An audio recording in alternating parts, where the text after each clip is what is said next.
मां क्यों? क्योंकि मां कभी राजनीति में कोई सच्चा मातृभक्त अपनी मां को अपनी राजनीति का हथियार नहीं बना सकता। इसीलिए मां, वो मातृभक्ति क्या जो राजनीति में अपनी मां को घसीटे। आज मैं देखता हूं तो दुख होता है जब मातृभक्ति की आड़ में वोट भक्ति की लालच दिखाई देती है।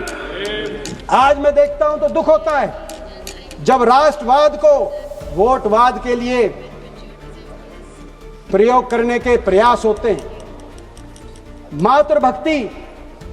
मातृभक्ति पवित्र होनी चाहिए। अपनी राजनीतिक शक्ति बटोरने के लिए मातृभक्ति का प्रयोग नहीं होना चाहिए। वंदे मातरम, कुछ लोग वंदे मातरम से ज्यादा वंदे मातरम का उच्चारण वंदे वोटरम के लिए करते हैं और कर रहे हैं। आज ये देख रहा है देश। मां इसीलिए भी कि विभिन्नताओं और अनेकताओं से भरा ये देश, इस देश को अगर एकता के एक भाव में कोई कुछ पिरो सकता था तो अपनी माता के लिए जो भाव उत्पन्न हुआ वो पिरो सकता था। और यही कारण था कि आजादी के आंदोलन में देश एक हुआ। अंग्रेजों के फूट डालो, राज करो, डिवाइड एंड रूल, जाति धर्म के आधार पर देश के समाज को तोड़ो और भारत मां को गुलामी की जंजीरों में जकड़े रहो। अंग्रेजों की उस रणनीति को देश ने एक होकर विफल किया। ये एकता का भाव, और यही एकता का भाव बंगाल में बंग भंग के विरोध में जो आंदोलन हुआ उसमें दिखा। और यही एकता का भाव 1950 में जब संविधान सभा ने एक स्वर से एक मत से सबने इसको राष्ट्रगीत के रूप में चुना, यही एकता का भाव दिखा। भारत मां के प्रति जो भाव था और कैसे उसमें सब एक सूत्र में बंधे चले गए। मैं एक उदाहरण देना चाहता हूं अध्यक्ष महोदय। शाहजहांपुर से आए दो दोस्त पंडित राम प्रसाद बिस्मिल और क्रांतिकारी अशफाक उल्लाह खान, दोनों को अंग्रेजों ब्रिटेन हुकूमत ने जब फांसी की सजा सुनाई तो अशफाक उल्लाह खान क्या लिखते हैं, फांसी से लटकने के पहले उनकी कलम क्या लिखती है। उन्होंने लिखा, मैं पढ़ना चाहूंगा। अशफाक उल्लाह खान ने लिखा, जाऊंगा खाली हाथ मगर ये दर्द साथ ही जाएगा। जाने किस दिन हिंदुस्तान आजाद वतन कहलाएगा। बिस्मिल कहते हैं, फिर आऊंगा फिर आकर भारत मां तुझको आजाद कराऊंगा। जी करता है मैं भी कह दूं पर मजहब से बन जाता हूं। मैं मुसलमान हूं, पुनर्जन्म की बात नहीं कर पाता हूं। हां खुदा अगर मिल गया कहीं तो अपनी झोली फैला दूंगा और जन्नत के बदले उससे यहां ही पुनर्जन्म मांगूंगा। कह रहे हैं एक मुस्लिम युग के हृदय में देशभक्ति क्या हिलोरे मार रही थी। वो कह रहे हैं अगर खुदा मिल गया तो पुनर्जन्म की इजाजत नहीं है, लेकिन मैं उससे जाके मांगूंगा और भारत मां की गोदी में पुनर्जन्म की खुदा को जाकर बात कहूंगा।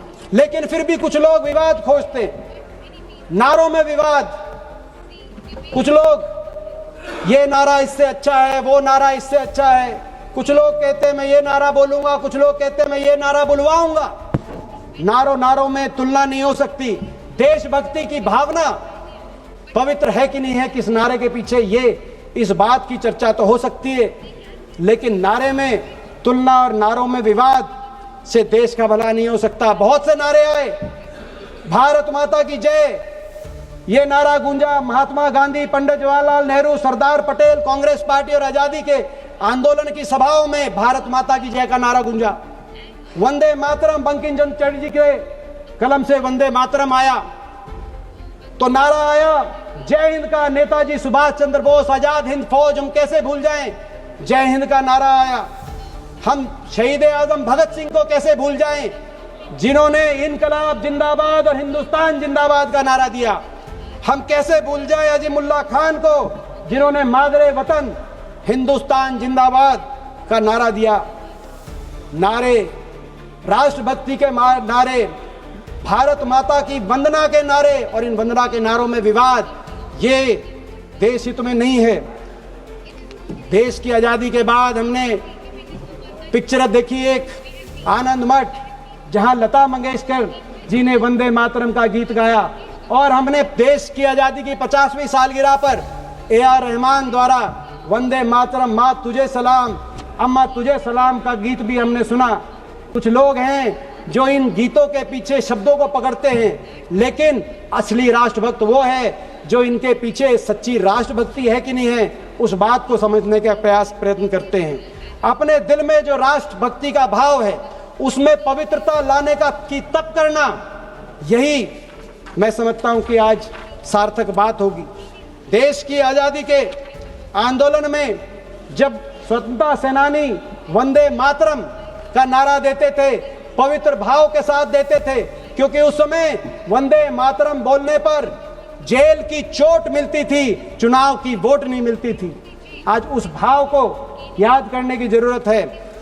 आज मगर आजाद हिंदुस्तान के 75 वर्ष पे भी मैं कुछ कहना चाहूंगा। आज हम वंदे मातरम का उद्घोष कर रहे हैं, तो पिछले 75 वर्ष के आजाद की गौरव गाथा को भी हम याद कर रहे हैं। वंदे मातरम, क्योंकि पिछले 75 वर्ष में हम भारत मां की संतानों ने विंस्टन चर्चिल जैसे उन लोगों को गलत साबित किया जो कहते थे हिंदुस्तान में इतनी अनेकताएं हैं कि टुकड़े टुकड़े हो जाएगा, देश एक नहीं रहेगा।